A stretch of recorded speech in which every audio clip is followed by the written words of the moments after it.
When I grow up, I'm going to kill a family of 4 by distracted driving.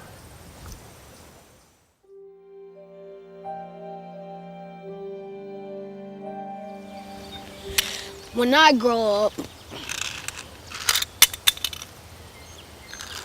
a driver is going to run a red light and kill me before my 18th birthday because he was drinking and driving.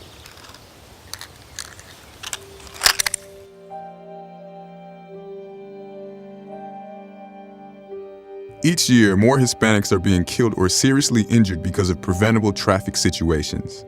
They are being killed as drunk drivers or victims of drunk drivers in record numbers. They're putting themselves and others at risk with unsafe driving practices such as texting while driving and not using child passenger seats. There are many things we can do to prevent these senseless fatalities, crashes, and disasters. The following is a true story. It was the worst day of my life.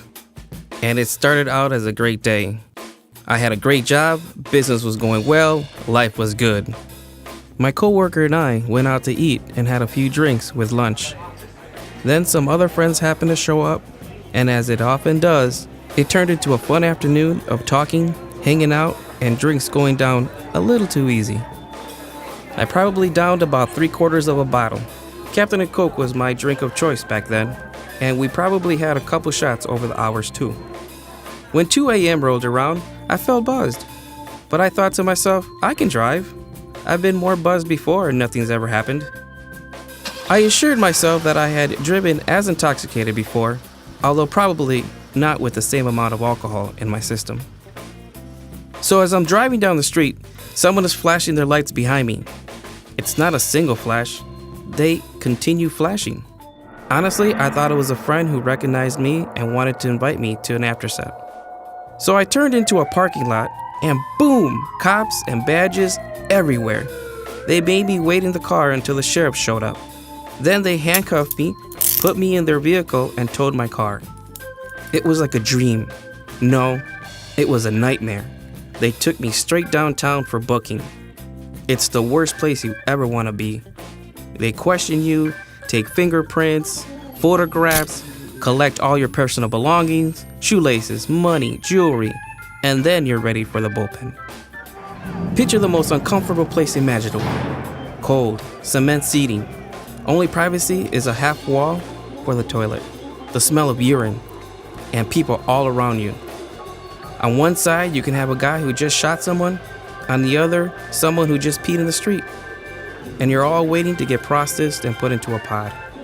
A cell with 2 people max where you get everything taken away. Even your underwear is issued to you. Not sure how it is now, but this is how it was for me when I got arrested. I always tell myself, I never want to be there again.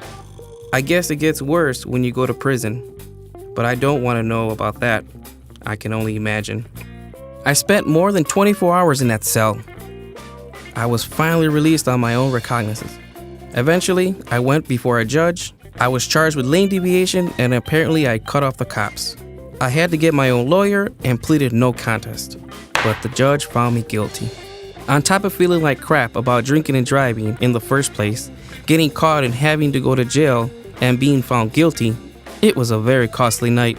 The tickets I received, the classes I had to take, back then, you didn't have to have insurance like you do now, so that was one less cost. But including attorney fees, I spent well over $3,000 for one stupid decision. And that's not even including the lost work time. And how can you put a price on all the humiliation? I realized it could have been worse. I thank God I didn't hurt myself or someone else. My job was super understanding and I didn't get fired, which was one of my first worries. And the experience has made me a lot wiser. I think when I drink now, it's not like before. I would never start drinking at noon anymore and think I can drive home at 2 a.m. I've since then called friends and family to give me a ride home if I feel I've had too much to drink. I've told friends to call me at any time for a ride home rather than to have them drink and drive. I've never drunk that much before or since. In hindsight, of course, I was too drunk to drive, and that's why I'm sharing my story. Because we don't have hindsight until it's too late, And if I can save one person from going through the experience and expense I had to go through, I will be glad. The following is based on a true story. They don't really enforce it. That's my rationale for sending a quick text when I'm driving. No one I know has ever gotten stopped for it. The fact that I don't know anyone that has gotten stopped and ticketed for texting and driving somehow makes me think that I won't either. We've all seen the commercials about texting and driving. We all know it's illegal. And yeah, it's probably something that can wait until I'm off the road to send. It's not anything urgent.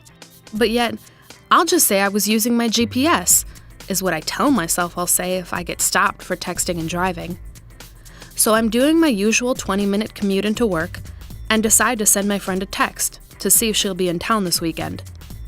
As we're texting back and forth, I tell myself, I'm only looking down for a second. What could happen? When suddenly I find out. Traffic was moving along at a pretty good clip when, as usually happens, someone must have stopped or slowed down and caused a chain reaction that made the car in front of mine suddenly brake at the precise moment, of course, when I happened to be looking down at my phone reading a text. I looked up, slammed on the brakes, and the car screeched to a stop by crashing into the car ahead of me.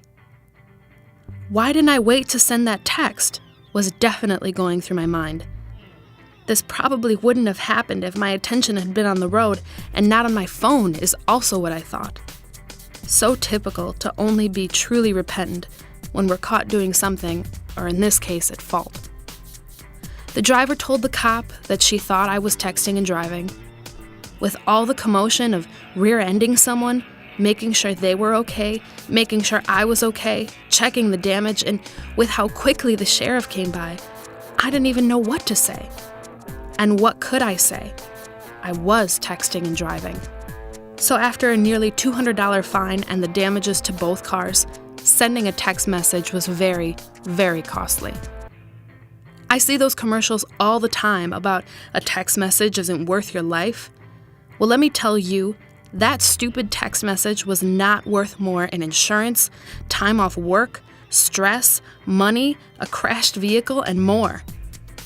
I'm an impatient person, but I think that for all this cost me, I could have waited the 20 minutes until I got to my destination to text to my heart's content. Really, one of the dumbest things I've ever done. And no amount of rationalizing can take that away. I got into a car with someone who'd been drinking. And the crash we had crippled me for life. All of our lives are affected by the irresponsible acts of drinking and driving. We can all take steps today to reverse these alarming statistics, like having the highest number of drunk drivers in their 20s killed in crashes. Let's do what we can to live better lives and bring our numbers down to zero. Go online now to zeroinwisconsin.gov/power and take the pledge today, because you have the power to make a difference in your life and the power to save someone else's.